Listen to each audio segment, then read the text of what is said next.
Okay, it's story time. So last week I went on a boat ride. Now my whole family was sitting up in the front, basking in the glorious sun, but I like the shade, so I was sitting a little bit further in the back of the boat, and there was a lovely, beautiful young woman sitting next to me, and we became instant friends. She is a Muslim woman from Australia, Melbourne, and she was visiting, and we had a lot to talk about. And at some point on the boat ride, they were raffling off a vacation, and everybody on the boat had to fill out a piece of paper with their name, and they were going to announce the winner of this vacation at the end of the boat ride. So I filled it out, she filled it out, everybody, 100 whatever people on the boat filled it out. And then my younger son, Shlomo, who's 12, came running over to me. He said, I want to fill it out also. I want to win the vacation. So I asked the guy in charge, and he said, oh, I'm so sorry. It's only for people 21 and over. But he looked back at him, and he looked at me, and he said, you know what? He's so excited about it. He can fill it out. And if he wins, he said to me, you can claim the prize. I said, great. He filled it out, gave it to the guy. The woman next to me, Tuba, says, he's going to win. I know he's going to win. I said, how could you be so sure about that? She said, I'm telling you, he is so passionate and so enthusiastic, and he wants to win this so badly that I know he's going to win. Well, guess what? They announced the winners. Yaffa Palti won the raffle out of hundreds of people on the boat. And I said to her, I don't understand. How did you know that? You were so confident about your answer. She said, I'm telling you, the person who wants it the most always wins. And she's not wrong, because it was exactly the parsha of that week where we learn a very similar story. The parsha we read last Shabbos. The Jews left Mitzrayim, they were liberated, they get to the Yam Suf, they cross over. The first thing they do is dance party. They have a drum circle, they sing, they dance, the women pull out the tambourines and they start playing. Where did they get those tambourines from? There was no music store along the way. How did they have their tambourines? So we know they brought it with them. But the answer confuses us even more and makes the question even deeper. What do you mean they brought it with them? That's what they grab? If you have 2 seconds to leave your house, what are you going to take with you? You're going to grab your tambourine? No, they grabbed their tambourines because they didn't have to go far to look for them. The tambourines were already at the door. They had premeditated the dance party. They knew it was going to come. So they left their tambourines at the door before liberation was an actual reality. You see, we are very prone to what the Gemara calls katnos demuchen, which is contracted consciousness. We live in a very, very narrow mindset.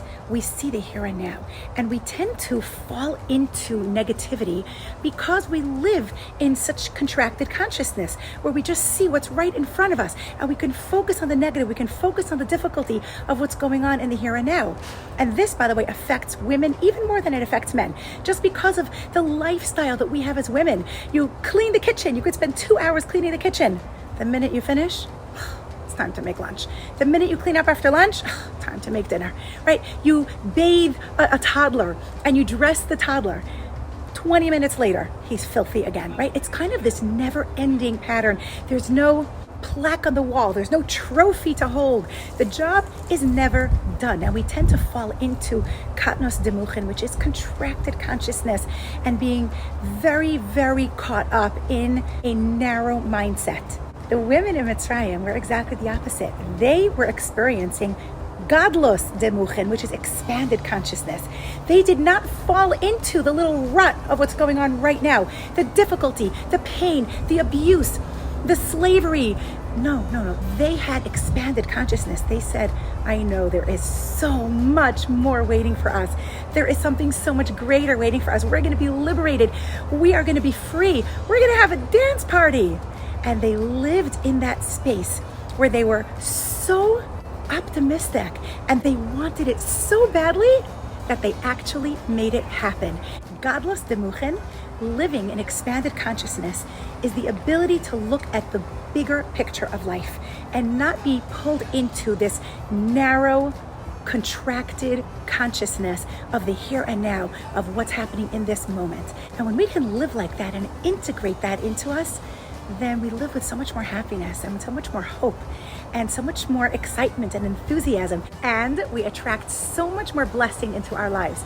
So, my friends, where is your tambourine? Go take your tambourine and put it at the door. Take your metaphoric tambourine. What are you hoping for in your life? What bracha do you need? What Yeshua do you need? What are you davening for? What do you really, really want to happen so badly for you? The women in Mitzrayim taught us how to manifest. It's a two-step process. You have to want it really, really badly, and then you have to be proactive about it. That's what we call the ratzon and the hishtadlus. They wanted it so badly that they took their tambourines and they put them at the door in anticipation of their ratzon coming to fruition. And that's exactly what happened. And then after we have the ratzon and we do the hishtadlus, that's when we sit back and we let Hashem run his world. We wait for Hashem to respond in the way that we know will be in our best interest. And this is what we call emunafestation, manifesting with emunah. And by the way, just a little fun fact about the story that I started with. Before they even told us about the raffle, Tuba and I were talking about different places that we enjoy going to. And I said to her, I would love to go to Cancun. I haven't been there in such a long time. And then we won the raffle. And guess what the raffle was? A 5-day trip to Cancun. Don't underestimate the power of your ratzon, the power of living with expanded consciousness, focusing on the bigger picture of life and not getting pulled into contracted consciousness. No matter what's happening right now in the present moment, things could be difficult, things could be challenging.